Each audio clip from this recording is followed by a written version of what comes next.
Bismillahirrahmanirrahim. Rabbi zidni ilma warzuqni fahma. Ya Allah, tambahkanlah kepadaku ilmu dan berilah aku karunia untuk dapat memahaminya. Soal yang pertama. Hadir di Padang Arafah pada waktu yang ditentukan, yakni mulai dari tergelincirnya matahari pada tanggal 9 Zulhijjah sampai terbit fajar tanggal 10 Zulhijjah disebut A. Ihram, B. Tawaf, C. Wukuf, D. Mabit. Jadi jawaban yang paling tepat adalah 3, 2, 1. C. Wukuf. Pembahasan. Hadir di Padang Arafah di waktu yang sudah ditentukan, yakni mulai dari tergelincirnya matahari pada waktu zuhur hingga terbenam matahari pada 9 Zulhijjah adalah definisi wukuf. Lengkapnya adalah dimulai saat 9 Zulhijjah sampai pada terbitnya fajar pada 10 Zulhijjah. Bisa dipahami ya teman-teman? Oke, kita lanjut soal nomor 2. Latar belakang kerajaan Samudra Pasai dijuluki sebagai daerah Serambi Mekah adalah disebabkan oleh A. Diterapkannya aturan-aturan hukum Islam sehingga memiliki kesamaan dengan masyarakat Arab. B. Berkembangnya budaya Syiah yang memiliki kesamaan dengan Persia. C. Banyaknya pedagang Arab dari Mekah yang melakukan aktivitas dagang di wilayah Pasai. D. Fisik masyarakat kerajaan Samudra Pasai mirip dengan masyarakat Arab. E. Banyaknya penggunaan nama-nama dari budaya Arab. Jadi jawaban yang paling tepat adalah 3, 2, 1. A. Diterapkannya aturan-aturan hukum Islam sehingga memiliki kesamaan dengan masyarakat Arab. Pembahasan. Selain menjadi titik awal penyebaran Islam di Nusantara, kerajaan Samudra Pasai juga dijuluki Serambi Mekah karena menerapkan aturan atau hukum Islam sebagaimana yang diberlakukan di wilayah Arab, utamanya kota Mekah, yang menjadi asal dari agama Islam itu sendiri. Jadi latar belakang kerajaan Samudra Pasai dijuluki sebagai daerah Serambi Mekah adalah diterapkannya aturan-aturan hukum Islam sehingga memiliki kesamaan dengan masyarakat Arab. Bisa dipahami ya teman-teman? Oke, soal selanjutnya, soal nomor 3. Salah satu prinsip akhlak menurut pendapat Imam Al-Ghazali adalah A. Hasanah, B. Karomah, C. Mahmudah, D. Naqliyah, E. Hikmah. Jadi jawaban yang paling tepat adalah 3, 2, 1. E. Hikmah. Pembahasan. Al-Ghazali mengatakan bahwa induk dari prinsip akhlak ada 4, yaitu 1. Al-Hikmah, 2. Asy-Syaja'ah, 3. Al-Iffah, 4. Al-Adl. Jadi di sini salah satu prinsip akhlak menurut pendapat Imam Al-Ghazali adalah hikmah. Oke, sebelum kita lanjut, bantu di-subscribe ya. Oke, kita lanjut soal nomor 4. Kewajiban melaksanakan ibadah haji mulai disyariatkan pada tahun A. ke-6 Hijriyah, B. ke-5 Hijriyah, C. ke-4 Hijriyah, D. ke-3 Hijriyah, E. ke-2 Hijriyah. Jadi jawaban yang paling tepat adalah 3, 2, 1. A. ke-6 Hijriyah. Pembahasan. Ibadah haji sudah dijalankan pada masa nabi-nabi sebelum Nabi Muhammad. Namun, kewajiban melaksanakan ibadah haji mulai disyariatkan pada masa Nabi Muhammad SAW pada tahun ke-6 Hijriah. Bisa dipahami ya, teman-teman? Oke, kita lanjut soal nomor 5. Kerjasama antara pemilik lahan dengan penggarap sedang benihnya dari orang yang punya tanah disebut A. Musaqah, B. Mukhabarah, C. Muzara'ah, D. Salam. Jadi jawaban yang paling tepat adalah 3, 2, 1. B. Mukhabarah. Pembahasan.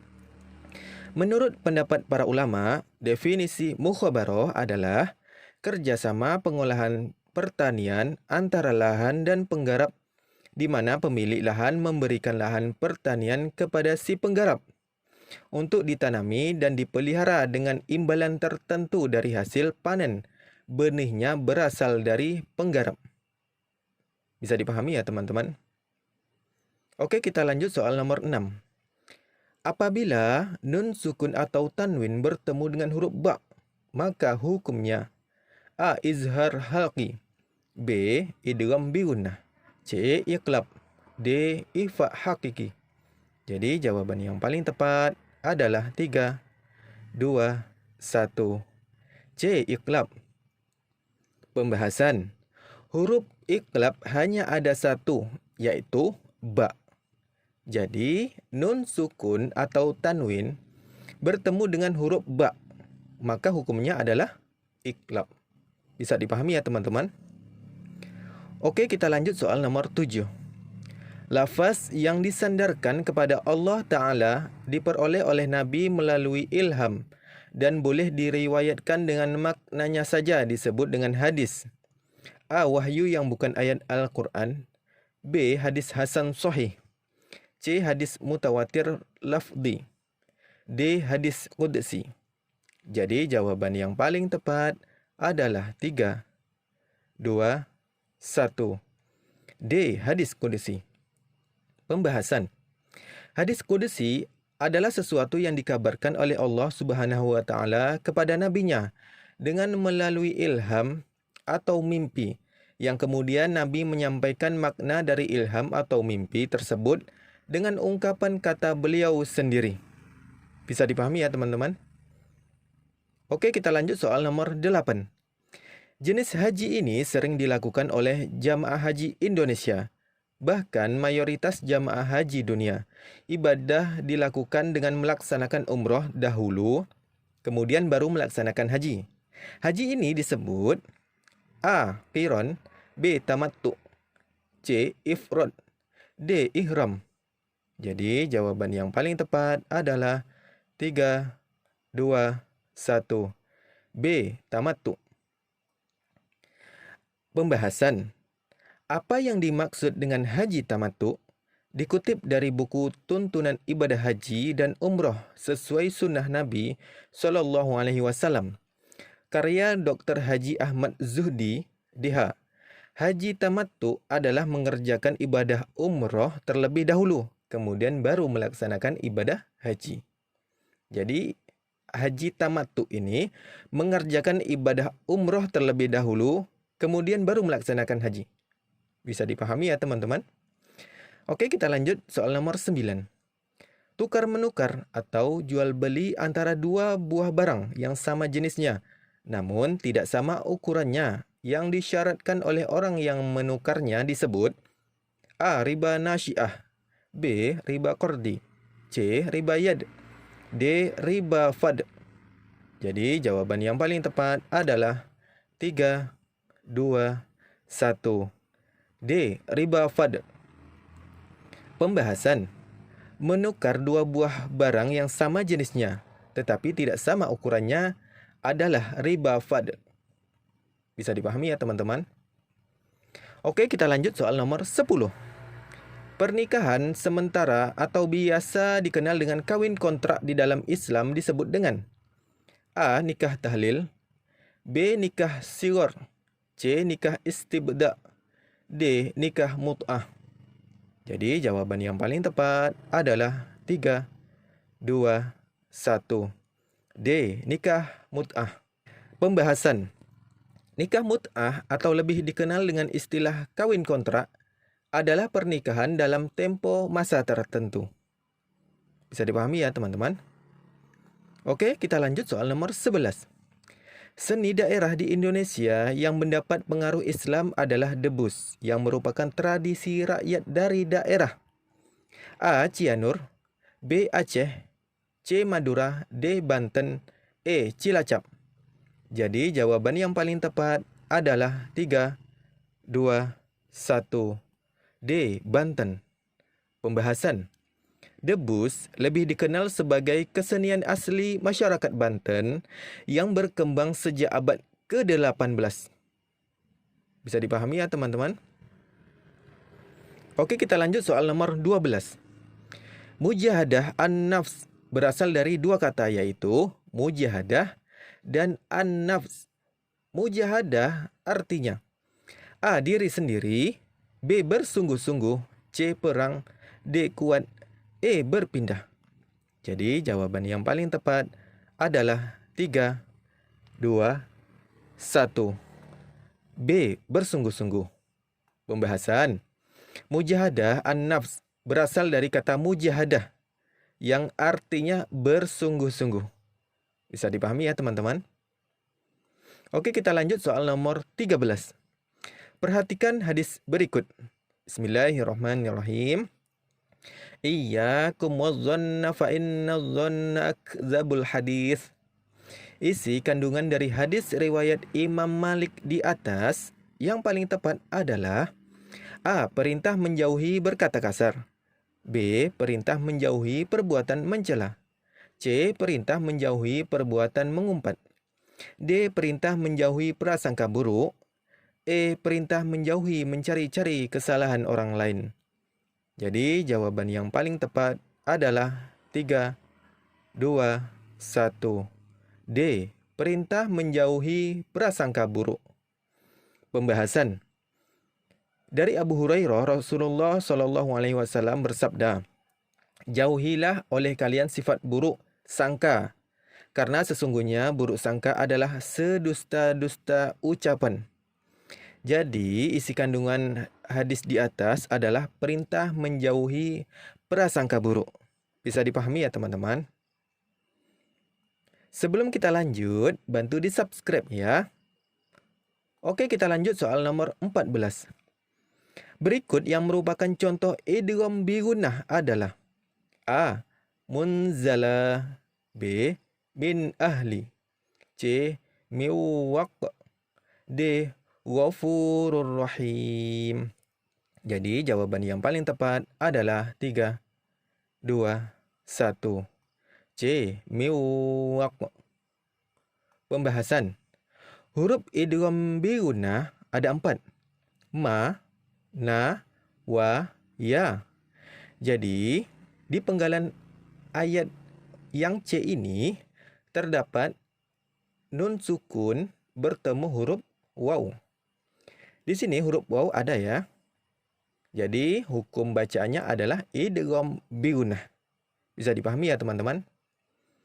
Oke, kita lanjut soal nomor 15. Perhatikan hadis berikut. Al-mu'minu lil mu'mini kal bunyani yashuddu ba'duhu ba'dah. Implementasi dari hadis riwayat Muslim dan Bukhari di atas yang tepat untuk menggambarkan tentang ukhuwah adalah A. Sesama Muslim itu bagaikan satu bangunan, harus saling menguatkan. B. Sesama Muslim itu bersaudara, tidak boleh saling mencela. C. Sesama Muslim itu bersaudara, tidak boleh saling merendahkan. D. Sesama Muslim itu bersaudara, harus selalu damai. E. Sesama Muslim itu bersaudara, tidak boleh saling mendustakan. Jadi jawaban yang paling tepat adalah 3, 2, 1. A. Sesama Muslim itu bagaikan satu bangunan, harus saling menguatkan. Oke, kita lanjut soal nomor 16. Manakah pernyataan berikut ini yang benar? A. Nun sukun bertemu ro dibaca idgham bi gunnah. B. Tanwin bertemu nun dibaca iqlab. C. Tanwin bertemu shad dibaca ifa hakiki. D. Tanwin bertemu ba dibaca ifa hakiki. Oke, jadi jawaban yang paling tepat adalah 3, 2, 1. C. Tanwin bertemu shad dibaca ifa hakiki. Di sini ada hukum bacaan dan huruf-hurufnya. Kita bahas yang A. Nun sukun bertemu ro dibaca idgham bi gunnah. Huruf idgham bi gunnah ini ada ma, na, wa, ya. Nun sukun bertemu ro. Sedangkan di sini tak ada huruf ro ya. Jadi yang A ini adalah salah. Kemudian yang B, tanwin bertemu nun dibaca iqlab. Huruf iqlab cuma ada satu, ba. Jadi tanwin bertemu nun dibaca iqlab adalah salah. Kemudian yang C, Tanwin bertemu sod dibaca ifak hakiki. Okey, ifak hakiki ini adalah huruf-hurufnya. Tanwin bertemu sod. Apakah ada huruf sod di ifak hakiki? Ada ya teman-teman. Jadi hukum bacaan ini tanwin bertemu sod adalah benar ya teman-teman. Oke, selanjutnya yang D. Tanwin bertemu ba dibaca ifak hakiki. Apakah huruf ifak hakiki ada huruf ba? Nggak ada ya teman-teman. Jadi ini pernyataan ini adalah salah. Bisa dipahami ya teman-teman? Oke, kita lanjut soal nomor 17. Siapakah tokoh pertama yang melahirkan pemikiran Mu'tazilah? A. Al-Farabi, B. Al-Kindi, C. Wasil bin Atha, D. Al-Baghdad, E. Abu Hasan Al-Basri. Jadi jawaban yang paling tepat adalah 3, 2, 1. C. Wasil bin Atha. Pembahasan. Tokoh Mu'tazilah Wasil bin Atha lahir di Madinah, pelopor ajaran ini. Jadi, tokoh yang pertama melahirkan pemikiran Mu'tazilah adalah Wasil bin Atha. Oke, kita lanjut soal nomor 18. Umar bin Abdul Aziz adalah seorang khalifah Bani Umayyah yang mampu menyelesaikan masalah-masalah yang pelik, yakni A. Pemberantasan penguasaan tanah negara, B. Pembangunan irigasi dan fasilitas infrastruktur, C. Penyelesaian konflik internal di istana, D. Melakukan rekonsiliasi dengan pemerintah Spanyol, E. Pemberantasan KKN yang sangat merajalela. Jadi jawaban yang paling tepat adalah 3, 2, 1. A. Pemberantasan penguasaan tanah negara. Oke, kita lanjut soal nomor 19. Salah seorang pejuang atau pahlawan yang merintis penaklukan tanah Spanyol adalah A. Amir bin As, B. Umar bin Khattab, C. Umar bin Abdul Aziz, D. Khalid bin Walid, E. Tariq bin Ziyad. Jadi jawaban yang paling tepat adalah 3, 2, 1. E. Tariq bin Ziyad. Pembahasan. Tariq bin Ziyad lebih banyak dikenal sebagai penakluk Spanyol karena pasukannya lebih besar dan hasilnya lebih nyata. Pasukannya terdiri dari sebagian besar suku Mor yang didukung oleh Musa bin Nusair dan sebagian lagi orang Arab yang dikirim Khalifah Al-Walid I. Jadi pejuang atau pahlawan yang merintis penaklukan tanah Spanyol, salah seorang pejuangnya adalah Tariq bin Ziyad. Bisa dipahami ya teman-teman? Oke, kita lanjut soal nomor 20. Penulis kitab At-Tibyan yang menerangkan maksud sumpah dalam Al-Quran adalah A. Ibnu Qayyim, B. Ibnu Al-Arabi, C. Ibnu Al-Jauzi, D. Ibnu Malik, E. Ibnu Kabir. Jadi jawaban yang paling tepat adalah 3, 2, 1. A. Ibnu Qayyim. Pembahasan. Dalam kitab At-Tibyan fi Aqsam Al-Quran, Ibnu Al-Qayyim menonjolkan penjelasan terkait tema bahasan sumpah secara mendetail dan komprehensif. Jadi penulis kitab At-Tibyan yang menerangkan maksud sumpah dalam Al-Quran adalah Ibnu Qayyim. Bisa dipahami ya teman-teman? Oke, kita lanjut soal nomor 21. Rasul hijrah ke Madinah bersama dengan A. Abu Bakar, B. Umar bin Khattab, C. Umar bin Abdul Aziz, D. Utsman bin Affan, E. Ali bin Abu Thalib. Jadi jawaban yang paling tepat adalah 3, 2, 1. A. Abu Bakar. Pembahasan. Sahabat yang menemani Nabi Muhammad hijrah ke Madinah itu adalah Abu Bakar As-Siddiq. Jadi Rasul hijrah ke Madinah bersama dengan Abu Bakar. Bisa dipahami ya? Oke, kita lanjut soal nomor 22. Dalam strategi dakwahnya, Sunan Derajat menciptakan tembang sebagai salah satu medianya. Tembang yang dimaksud adalah A. Sinom, B. Kinanti, C. Pangkur, D. Dunma, E. Dandanggula. Jadi jawaban yang paling tepat adalah 3, 2, 1. C. Pangkur. Pangkur merupakan tembang yang diciptakan oleh Sunan Derajat. Jadi Sunan Derajat ini menciptakan tembang.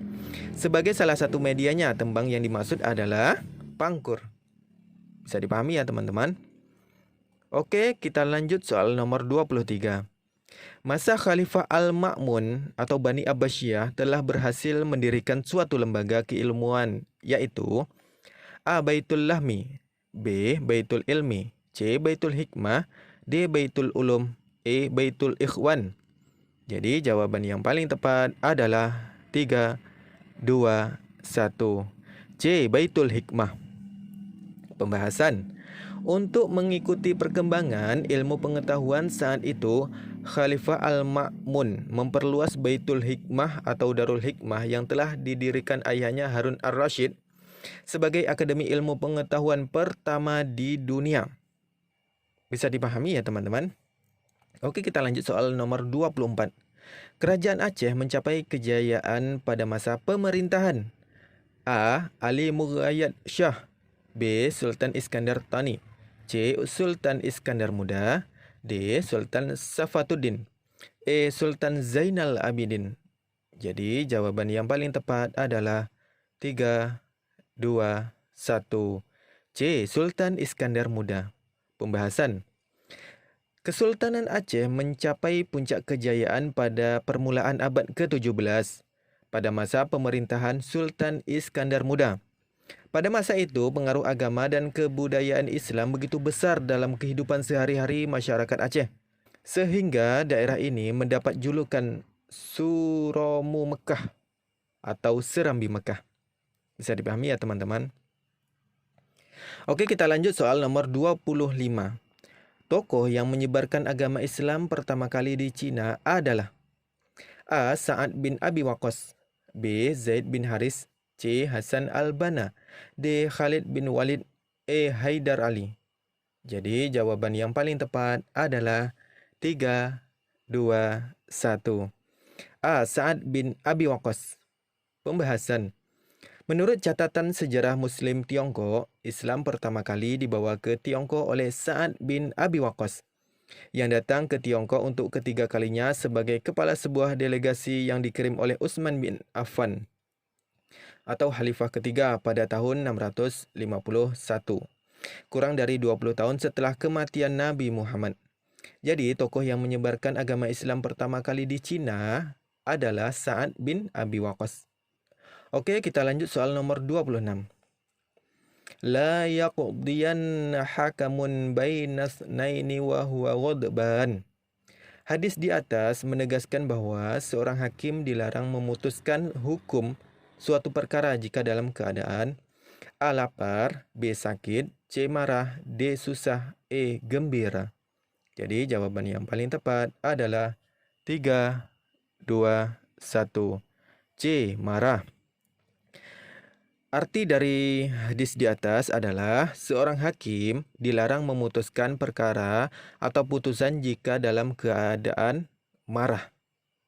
Berarti seorang hakim ini dilarang ya memutuskan suatu hukum kalau dalam keadaan marah. Bisa dipahami ya teman-teman? Oke, kita lanjut soal nomor 27. Idgham pada hukum nun mati dan tanwin terbagi dua, yaitu A. Idgham bi gunnah dan idgham mislain, B. Idgham mislain dan idgham bila gunnah, C. Idgham mutajanisain dan idgham mutamasilain, D. Idgham bi gunnah dan idgham bila gunnah. Jadi jawaban yang paling tepat adalah 3, 2, 1. D. Idgham bi gunnah dan idgham bila gunnah. Idgham pada hukum nun mati dan tanwin terbagi dua, yaitu idgham bi gunnah dan idgham bila gunnah. Bisa dipahami ya teman-teman? Sebelum kita lanjut, bantu di subscribe ya. Oke, kita lanjut soal nomor 28. Nabi Muhammad SAW bisa berkhutbah di Mekah selama A. 3 tahun, B. 10 tahun, C. 13 tahun, D. 23 tahun, E. 40 tahun. Jadi jawaban yang paling tepat adalah 3, 2, 1. C. 13 tahun. Pembahasan. Nabi Muhammad SAW melakukan misi berdakwah di Mekah selama 13 tahun. Jadi Nabi Muhammad bisa berkhutbah di Mekah selama 13 tahun lamanya. Oke, kita lanjut soal nomor 29. Konsep terfaham mahabbah dalam dunia tasawuf yaitu A. Rabi'ah al-Adawiyah, B. Ibnu Rushdi, C. Hasan al-Bashri, D. Zunun al-Misri, E. Al-Ghazali.